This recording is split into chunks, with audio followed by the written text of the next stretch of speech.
شرک کی تعریف کیا ہے کہ اللہ تعالیٰ کے ساتھ کسی کو بھی کسی حال میں شریک ٹھہرا دینا، بندہ مشرک ہو جاتا ہے، مسلمان ہو تو دائرہ اسلام سے خارج ہو جاتا ہے۔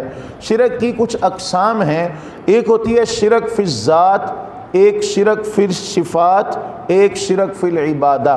شرک فی الذات وہ ہے کہ خدا تعالیٰ کی ذات جیسی کسی کی ذات کو سمجھ لینا۔ خدا تعالیٰ کی ذات کیا ہے؟ مستقل ہے اور واجب بالذات ہے، یعنی ہمیشہ سے ہے اور ہمیشہ تک رہے گا۔ وہ ذات ختم ہونے والی نہیں، اس کو کسی نے نہیں بنایا، باقی تمام مخلوقات کو اسی خالق نے بنایا ہے۔ اگر کوئی بندہ اللہ کے علاوہ کسی اور کے لیے، خواہ امام الانبیاء صلی اللہ علیہ وسلم کی ہی ذات والا صفات کیوں نہ ہو، اگر سرکار کے لیے بھی اس طرح کا عقیدہ ہوا تو بندہ دائرہ اسلام سے خارج ہو جائے گا۔ یہ حقیقت ہے کہ ہمارا ایمان ہے کہ اللہ تبارک و تعالیٰ نے ساری کائنات سے پہلے اپنے محبوب علیہ الصلاۃ والسلام کا نور پاک بنایا ہے، یہ حقیقت ہے، لیکن اس میں نبی پاک علیہ الصلاۃ والسلام کی حیثیت کو سمجھیے کہ سرکار کا نور جب اللہ نے بنایا تب بنا۔ نور بننے میں نبی پاک علیہ الصلاۃ والسلام کا نور بننے میں اللہ کا محتاج ہے، مگر اللہ کا نور کسی کا محتاج نہیں، تو یہ کسی صورت بھی خدا جیسا ہو سکتا نہیں ہے۔ یہاں سے ایک بات اور عرض کر دوں، ہمارے بعض صوفیاء نے کچھ ایسے اشعار یا کسی نے کچھ اشعار لکھ کے صوفیاء کی طرف منسوب کر دیے، اس میں کچھ اس طرح کی باتیں ملتی ہیں۔ پہلے چھوٹے ہوتے ہم بھی پڑھا کرتے تھے، لیکن بعد میں سمجھ آئی کہ نہیں، ہم غلطی پر تھے۔ اللہ تعالی ہماری غلطی معاف فرمائے، اور جو اس غلطی کا ارتکاب کرتے ہیں اللہ سب کو معاف فرمائے۔ ایک بڑی مشہور زمانہ نعت ہے، کن تے کل دی گل کن وی اجے تے ناہا، ایک ذات ہے خدا دی بیا نور مصطفیٰ دا۔ یہ بالکل غلط بات ہے کہ اللہ تبارک و تعالیٰ کے نور کے ساتھ ملا دینا کہ جب سے خدا کا نور ہے تب سے مصطفیٰ علیہ الصلاۃ والسلام ہے، یہ بات بالکل غلط ہے، اور اس طرح کے عقیدے اہل سنت و جماعت کے نہیں ہیں، مسلمانوں کے ایسے عقیدے نہیں ہیں۔ دوسرا شرک فی الصفات، اللہ تعالیٰ کی صفتوں جیسی کسی میں صفات ماننا، خدا تعالیٰ کے کمالات میں سے کسی میں کوئی ایسا کمال ماننا۔ لیکن ایک بات یاد رکھیے، بسا اوقات لفظ سیم ہو جاتا ہے، خدا تعالیٰ کی صفت اور مخلوق کی صفت، اس میں فرق بڑا ہے لیکن لفظ سیم ہو جاتا ہے۔ لفظ برابر آ جانے کی وجہ سے شرک لازم نہیں آئے گا جتنی دیر تک معنی میں برابری نہیں ہوگی۔ جس طرح مثال کے طور پر اللہ تبارک و تعالی زندہ ہے، اس کو موت تو کیا نیند نہیں، نیند تو کیا اونگ نہیں آ سکتی، وہ حی و قیوم ہے، زندہ ہے، اور میں اور آپ بھی زندہ ہیں۔ صفت میں برابری نہیں ہوئی لیکن ایک لفظ میں برابری ہو گئی، لفظ میں برابری ہوگی، اللہ بھی زندہ، میں اور آپ بھی زندہ، لیکن اس میں معنی کا بڑا فرق ہے۔ وہ معنی کا فرق کیسے ہے؟ خدا تعالیٰ کو زندگی کس نے دی؟ کسی نے بھی نہیں۔ خدا تعالیٰ کسی کا محتاج نہیں زندگی میں، لیکن میں اور آپ کس کے محتاج ہیں؟ اللہ کے محتاج ہیں۔ وہ جب چاہے ہماری زندگی کی سانسیں روک سکتا ہے، وہ ہمارا مالک ہے، ہمارا خالق ہے۔ اسی طرح اور بھی بہت ساری ایسی چیزیں یہ اس میں بیان ہو سکتی ہیں، یہ کہ اللہ تبارک و تعالیٰ کی صفت جو ہے اس جیسی کسی میں ہم صفت نہیں مانتے، لفظ سیم آ جانا یہ کوئی شرک نہیں ہوتا۔ جس طرح کہ رب لفظ خاص خدا کے لیے ہے، یہی لفظ قرآن مجید فرقان حمید میں بادشاہ کے لیے بولا گیا، اور بولا بھی کس نے ہے؟ حضرت یوسف علیہ الصلاۃ والسلام نے اپنے قید کے ساتھی کو فرمایا تھا فیسقی ربہ خمرا، کہ تو اپنے رب کو شراب پلائے گا۔ تو حضرت یوسف علیہ الصلاۃ والسلام کی مراد معاذ اللہ ثم معاذ اللہ وہ رب حقیقی کی نہیں تھی، بلکہ عام معنی پالنے والا ہے، رب کا معنی پالنے والا ہے۔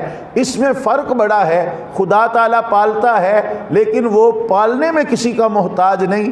باقی اگر اگر کوئی بادشاہ کسی کو پالتا ہے، والدین پالتے ہیں، تو یہ اللہ کی نعمتوں کے محتاج ہیں، اسباب کے محتاج ہیں، اللہ تبارک و تعالیٰ کی عطا کے محتاج ہیں۔ اسی طرح کوئی نبی، کوئی ولی، کوئی فرشتہ، کوئی جن، کوئی انسان، جس میں جو بھی کمال ہوگا وہ اللہ تعالیٰ کی عطا سے ہے۔ اللہ کی عطا کے بغیر کسی کے اندر کوئی کمال نہیں ہو سکتا، اور اللہ تبارک و تعالیٰ کی جو صفات ہیں وہ کسی کی عطا کردہ نہیں ہے۔ جب اتنا فرق ہو تو پھر شرک لازم نہیں آتا۔ آگے چلیے جی، شرک فی الذات، شرک فی العبادہ۔ شرک فی العبادہ وہ ہے کہ اللہ تعالیٰ کی عبادت کے ساتھ کسی اور کی عبادت کرنا۔ پہلے یہ سمجھیے عبادت کسے کہتے ہیں۔ ہمارے پرانے بزرگوں نے تو لکھا ہے انتہا درجے کی جو عاجزی ہے اسے عبادت کہتے ہیں۔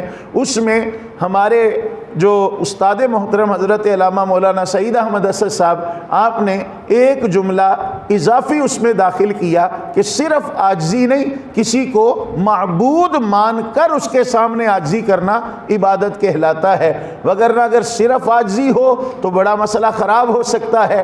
یہ عروہ بن مسعود کا واقعہ آپ نے سنا ہوگا، یہ مکہ والوں کی طرف سے جاسوس بن کے آیا تھا اور نبی پاک علیہ الصلوۃ والسلام کے صحابہ سے حدیبیہ کے مقام پر ملا تھا۔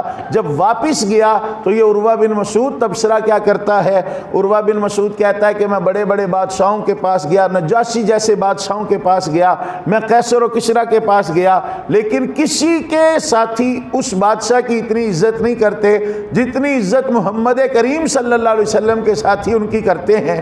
انہوں نے کہا تو نے ایسا کیا دیکھا؟ کہنے لگا کہ اگر وہ کھنگار بھی پھینکتے ہیں، کھنگار بھی پھینکتے ہیں تو وہ بھی ان کے جو غلام ہیں وہ زمین پر نہیں جانے دیتے، اپنے ہاتھ آگے کر لیتے ہیں۔ کسی کو کوئی سجدہ کر دے، سجدہ کرنے میں اتنا تزلزل نہیں ہے، سجدہ کرنے میں اتنی عاجزی نہیں ہے جتنا کہ اس کی رطوبت کو ہاتھ میں لے لینا، جبکہ صرف اور ہاتھ میں نہیں لیتے تھے۔ عروہ بن مسعود کہتا ہے کہ وہ کرتے کیا تھے، اپنے ہاتھوں پہ مل کے چہرے پہ ملتے تھے، اپنے جسم پہ ملتے تھے، اور جس کسی کو یہ نعمت نہیں ملتی تھی، وہ جس کو ملی ہوتی تھی اس کے ہاتھ کے ساتھ اپنا ہاتھ مس کر لیتا تھا۔ یہ نبی پاک علیہ السلام کے صحابہ ادب کیا کرتے تھے نبی پاک علیہ الصلوۃ والسلام کا۔ عروہ بن مسعود کہتے ہیں کہ وہ وضو کے بچے ہوئے پانی سے وہ مجھے یوں لگتا تھا جیسے اس پانی کو حاصل کرنے کے لیے یہ جگڑ نہ پڑے، اس طرح وہ عاجزی کرتے تھے اور نبی پاک علیہ الصلوۃ والسلام کا حکم مانتے تھے۔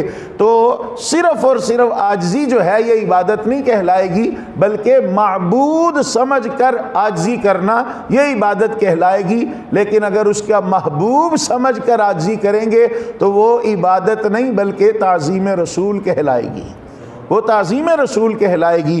نبی مکرم شفیع معظم جان کائنات صلی اللہ علیہ وسلم، آپ کے غلام نبی پاک علیہ الصلوۃ والسلام کے تربیت یافتہ آگے جنہوں نے پھر دین پہنچایا، انہوں نے ایک حدیث یہاں تک یہ بھی پہنچائی کہ نبی کریم صلی اللہ علیہ وسلم کا ارشاد گرامی ہے، حضرت حذیفہ بن یمان رضی اللہ تعالیٰ عنہ فرماتے ہیں اللہ تعالیٰ کے محبوب علیہ الصلوۃ والسلام نے فرمایا مجھے تم پر اس شخص کا ڈر ہے جو قرآن بڑا پڑھے گا، قرآن کا نور اس کے چہرے پر ہوگا، قرآن بڑا پڑھے گا، قرآن کا نور اس کے چہرے پر ہوگا، اس کا اوڑھنا بچھونا دین بن جائے گا، ہر کام دین کے حساب سے کرے گا، جتنی دیر تک اللہ چاہے گا یہ رونق بحال رہے گی، لیکن ایک وقت ایسا آئے گا کہ وہ یہ ساری چیزیں پسے پشت ڈال کر اپنے پڑوسیوں پر حملہ کرے گا اور ہتھیار اٹھا کر حملہ کرے گا۔ بالسیف کے الفاظ موجود ہیں،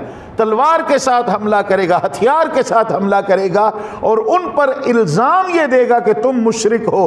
حضرت حذیفہ بن یمان فرماتے ہیں میں نے عرض کی یا رسول اللہ صلی اللہ علیہ وسلم کیا وہ واقعی سچ کہتا ہوگا؟ یعنی جن پر شرک کا وہ فتویٰ لگا کے حملہ کرے گا وہ واقعی مشرک ہوں گے؟ نبی پاک علیہ السلام نے فرمایا بل الرامی، بلکہ فتویٰ لگانے والا اس وقت خود مشرک ہوگا، فتویٰ لگانے والا خود مشرک ہوگا۔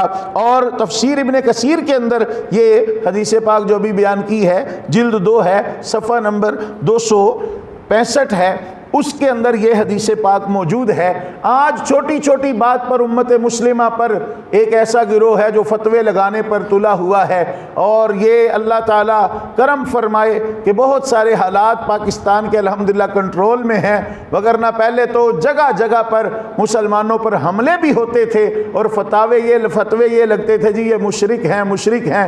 یہ آپ نے سنا ہوگا جب یہ ایک تنظیم اٹھی تھی مسلمانوں کا لبادہ اوڑھ کر، داعش جسے کہتے ہیں، وہ کہہ رہے تھے کہ ہم خانہ کعبہ کو ہی گرا دیں گے، کیوں؟